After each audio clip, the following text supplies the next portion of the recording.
the beautiful testimony about Brother Magdi. Sometimes we forget the power of prayers in our life when we get involved in politics and just forget about what God wants from us and the benefits that He gives us. My name is Raymond Dunya. I'm local in here in Fairfax County. I serve as a deacon at the altar of St. Afram Syriac Church. It's 10 minutes from here. And I'm involved also in ecumenicals and activities committee for the Archdiocese in the US.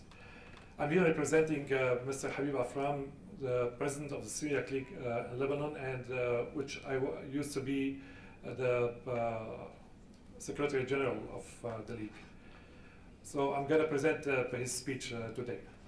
I know it's late, so I'm going to go fast. It's only 2 pages, so everybody is tired at the last speech. So the Coptic and Eastern Christians a cause for struggle. It's not in solidarity with the Copts against anyone, nor preference for certain people over others, nor a religion over others, nor a sect over others, nor a language, nor a doctrine over others, but rather in solidarity with freedom, values, principles, equality, and citizenship everywhere, every time, for everyone. We are all Copts, and we are all with any oppressed, any persecuted, any uprooted from their land.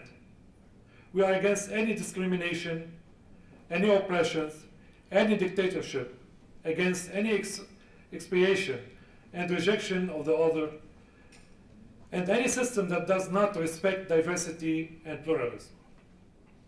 You gather in the heart of Washington trying to assert your rights there in the Middle East, in Egypt, in its history and heritage.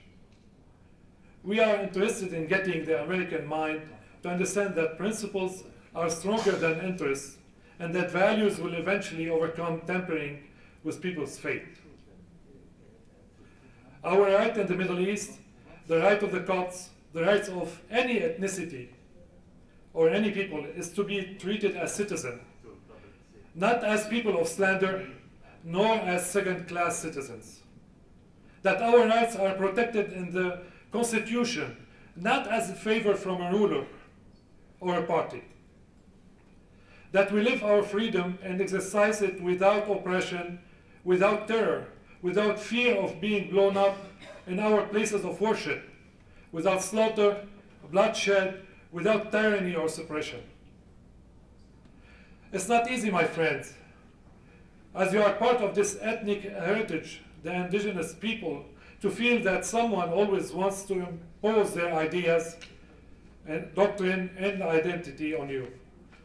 The Copts do not demand for themselves what they do not demand for every Egyptians. Nor do the Assyrians or Chaldeans demand for themselves what they do not demand for every Iraqi.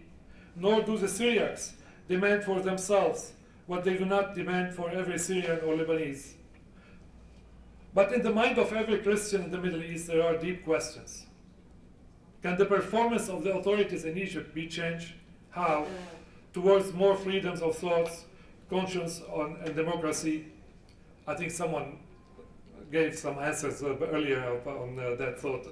So this speech was prepared to be yesterday, but can the state, the religious organization, and forces accept the principle of equality and civility of the state, and the Coptic participation, their true political representation? So there are no discrimination laws, no fatwas of ignorance, no hatred, no collusions, and no constitutions with state religions in them. Can we ever see a Coptic vice president, minister of defense, minister of foreign affairs, or university president, or in any sensitive position? Is it possible to treat the Copts with positive distinction? Can the United States realize that double standard policies in the Middle East are no longer working? Invest in the people of the Middle East, not in the regimes. In their minds, not in their pockets. In their values, and not in their extremism. My Coptic brothers and sisters, no matter what your number is in the Middle East, whether it's 10 million or more or less, you are 10% or more, and no matter what your number is in diaspora, 2 million or more or less, you are the largest Christian population and sects in the Middle East.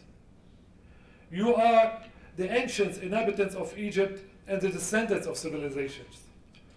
Let us all work together for a new Middle East, for all its people. It is a cause that we all should fight for. We preserve our history, we create our tomorrow. I deeply believe that there is no solution in the region except through a radical change and a revolution in our minds.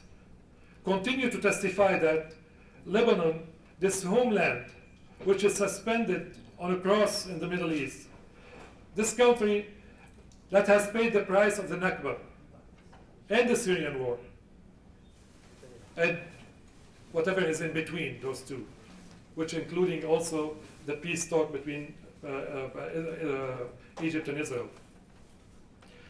Its internal conflicts and corruptions of its political system, its currency's collapse and theft of people's savings.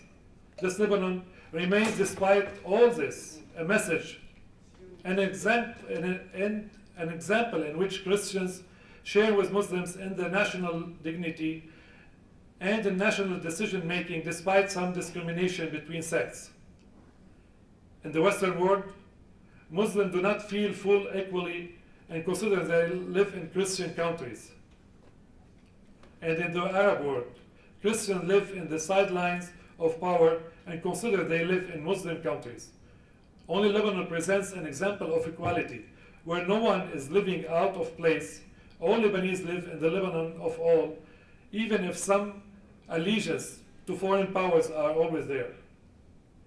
By way of coincidence, today is a day to remember Saifo.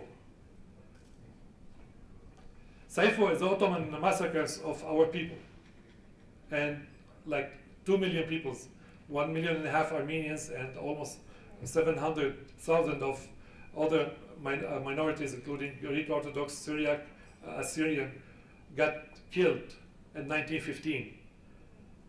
We salute to the souls of our martyrs. Salute to the two great symbols of the persecuted Christianity in the Middle East, the two kidnapped bishops, Yohanna Ibrahim and Bulus Yazigi, and we are praying for their return.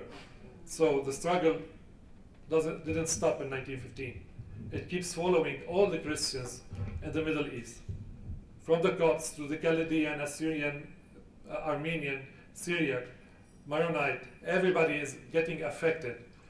The whole Middle East now is getting like emptied of their Christian indigenous people. Thank you for listening to me, and God bless you all. Thank you.